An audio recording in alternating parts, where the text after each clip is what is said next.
Astrology को अगर मैं बात करूं तो मैंने इसको देखो, क्योंकि मुझे 25-26 साल हो गए इस लाइन में, एस्ट्रोलॉजी लाइन में, और 10 साल आपको सही बताऊं कि मैंने सिर्फ इसको एज ए कर्म track, as a karma, as a knowledge समझने की कोशिश की है कि ये काम करता भी है कि नहीं करता। ओके।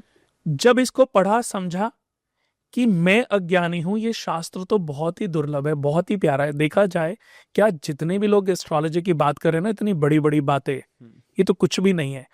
इस धरती पे किसी को भी 5% से ज्यादा एस्ट्रोलॉजी का ज्ञान नहीं है। जितने भी लोगों को आप मिले हो ना, ये 1% का ज्ञान है। 5% तो बहुत, 5% में तो भगवानों जैसी बातें करने लग जाएगा। अब ये सोचो कि जब 1%, 2% में इतनी बातें एस्ट्रोलॉजर कर लेते हैं, तो 100% ज्ञान कितना होगा। समुद्र में जब आप उतरते हो ना, तो उसकी गहराई का पता चलता है। भी ज्योतिष तो एक ऐसा सागर है, ऐसा महासागर है, अभी उतरा कहाँ है कोई इसमें। क्योंकि ज्योतिष की 4 चीजें सीखने के बाद ही लोग इसको बिजनेस बना बैठे हैं। अब जब बिजनेस बना बैठे हैं तो उनका दिमाग ये चल रहा है कि पैसा कैसे कमाया जाए, पैसा कैसे कमाया जाए। ज्योतिष को कहाँ सीख रहे हैं। अगर ज्योतिष को सीख लेंगे ना, तो जो भ्रमित करने की चीजें हैं ये सब बंद हो जाएंगी। ज्योतिष सही और गलत बताता है। ज्योतिष ये बताता है ये होगा, ये होना था, ये लिखा हुआ है। ज्योतिष ये नहीं करता कि राहु का ये करने से ये ठीक हो जाएगा। ये किसी एक शास्त्र मुझे दिखा दो बस आप, ये बुक्स मत दिखाना। ये बुक्स तो लोगों ने, आज मैं भी तो बुक्स लिख रहा हूं ना, मैं भी कुछ उपाय लिख रहा हूं जो मेरी अपनी इन्वेंशन है, लेकिन शास्त्रों में किसी भी उपाय का जिक्र नहीं है। अगर आप कोई भी ग्रंथ उठाओगे, कोई भी शास्त्र उठाओगे, कोई भी वेद उठाओगे, कुछ भी उठाओ, किसी में भी किसी उपाय का वर्णन नहीं है कि ये करने से ये होता है। अगर ये करने से ये होता है तो आदमी तो पाप ही करेगा ना। फिर आदमी तो पहले पाप, अरे ये करने से तो ठीक हो ही जाऊंगा। जो दुनिया के सबसे सुपर रिच लोग हैं, अगर उनको पता चल जाए ये पूजाएं करने से ये सब मेरे पाप खत्म हो जाएंगे, तो उनके लिए पूजाओं का करना, चाहे वो फॉरेनर, बहुत सारे फॉरेनर्स हमारे क्लाइंट हैं, उनको जब पता चलता है ना कि यज्ञ करने से, ये चीजें करने से ठीक होते, वो कहते हैं कुणाल जी कोई बात नहीं, 10-20-50,000 खर्च हो रहे हैं ना, आप ये लो और मेरा ये दोष खत्म कराओ। कह रहे मेरे पास तो 500 करोड़ पड़े हैं, 5,000 करोड़ पड़े हैं, मेरे में से 50,000, $1,00,000, आपकी पूजा कितने की है। $1,00,000, $10,00,000, $25,00,000 की तो नहीं है ना। कितने की पूजाएं होती होंगी, 10 लाख, 20 लाख, 50 लाख, 1 करोड़। वो कहते ले लो। अगर इनको करने से ठीक होती है ना चीजें, बट यही तो फिर मेरा क्वेश्चन है कि क्या पूजाओं को करने से आदमी के पाप कर्म खत्म होते हैं। नहीं होते, क्योंकि पाप कर्म तो उसका अपना नेचर है। जिस दिन उसको ये समझ आ गया ना ये मेरे से गलती हुई है, तो अपने आप ही उसका पाप खत्म हो गया। उसका प्रायश्चित ही उसके पापों का अंत है। बट प्रायश्चित उसको हृदय से होना चाहिए, उसको फील आना चाहिए कि उससे वाकई पाप हुआ है। और ये होएगा तो उसका पाप फल जो है खत्म हो जाएगा।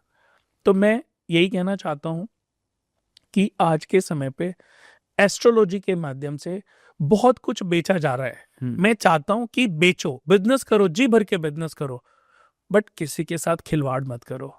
मैं भी बिजनेस कर रहा हूं, मैं ये नहीं कह रहा हूं कि मैं नहीं कर रहा हूं, शायद उनसे ज्यादा कर रहा हूं, बट मैं खिलवाड़ नहीं कर रहा हूं। मैं कम से कम पापों से प्रायश्चित का मार्ग उनको दे रहा हूं, उनके लिए वो बेस्ट थेरेपी दे रहा हूं कि उनको रिजल्ट, अगर आपको रिजल्ट आता है तो आपके लिए मैं अच्छा एस्ट्रोलॉजर हूं, नहीं आता फिर मैं आपके लिए बना ही नहीं हूं।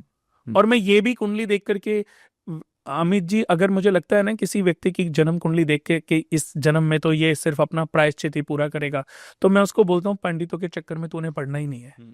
हमसे भी अपनी फीस वापस ले ले और एक बार भगवान की शरण में चला जा, वहीं तेरा उद्धार, क्योंकि भगवान से ऊपर तो कुछ है नहीं। आप ऐसे देखो कि एक आदमी, मतलब बड़ी प्रैक्टिकल बात आपको बता रहा हूं, एक व्यक्ति बड़ा परेशान था बेचारा, और उसने अपने पूरे जीवन में एक मकान बनाया। एक आम अगर गवर्नमेंट जॉब भी लग गई या प्राइवेट जॉब भी लग गई तो उसकी अगर 50,000 सैलरी थी, तो जीवन के अगर 2 बच्चों का पालन पोषण किया, पत्नी का घूमा फिरा भी, लाइफ को एंजॉय भी किया अच्छे से, तो कितने पैसे कमा पाएगा? अगर सही रास्ते पर उस चला वो, तो शायद 1 करोड़ रुपए उसका जुड़ा, उस 1 करोड़ में उसने अपना घर बना लिया। अब कोई एस्ट्रोलॉजर उसके घर गया, उसके बच्चे को बुखार हुआ या उसको दर्द हुआ कोई, तो उसको एक पड़ोसी ने सलाह दी कि यार तुम्हारे घर में ना ये टॉयलेट गलत है और इसका ये वास्तु दोष है। अब उस बेचारे ने कहा कि अब वास्तु को पहले तो ये जानना कि सही क्या है और गलत क्या है, उसके लिए फीस देनी। एक एस्ट्रोलॉजर को बुलाया, पंडित जी ने बोला कि भाई 51,000 लूंगा।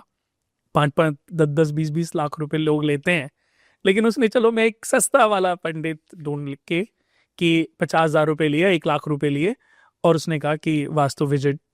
उसने बोला आपके घर के तो नॉर्थ ईस्ट में टॉयलेट है, आप तो बर्बादी की तरफ जा रहे हो, आपकी तो बेटी जो है वो खुश नहीं रहेगी, और बेटी के जीवन में दुख भी चल रहे थे।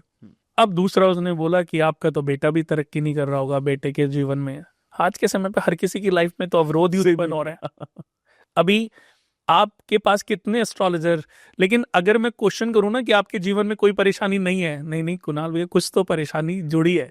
कभी मम्मी को कोई इशू हो जाता है, कभी पापा को, कभी बहन को, कभी चाचा की बेटी को, कभी मामा कुछ तो प्रॉब्लम कहीं ना कहीं जुड़ी है, और हम सबसे जुड़े हुए हैं, इसलिए हम प्रभावित होते रहते हैं। तो उन्होंने बोला कि ये तो जी, अब आदमी के अंदर शंका उत्पन्न हुई, तो उन्होंने बोला कि इसका सॉल्यूशन, किसके सॉल्यूशन में ये लगेगा, और इसमें लेकिन आप इस घर को तोड़ के दोबारा बनवाओ।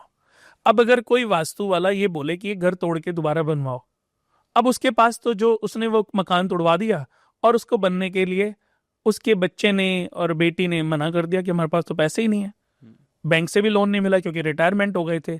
अब मुझे बताओ कि वास्तु दोष तो लग गया बेचारे के ऊपर, उसका अच्छा खासा मकान टूट गया, अब उसका वास्तु ठीक कैसे होगा?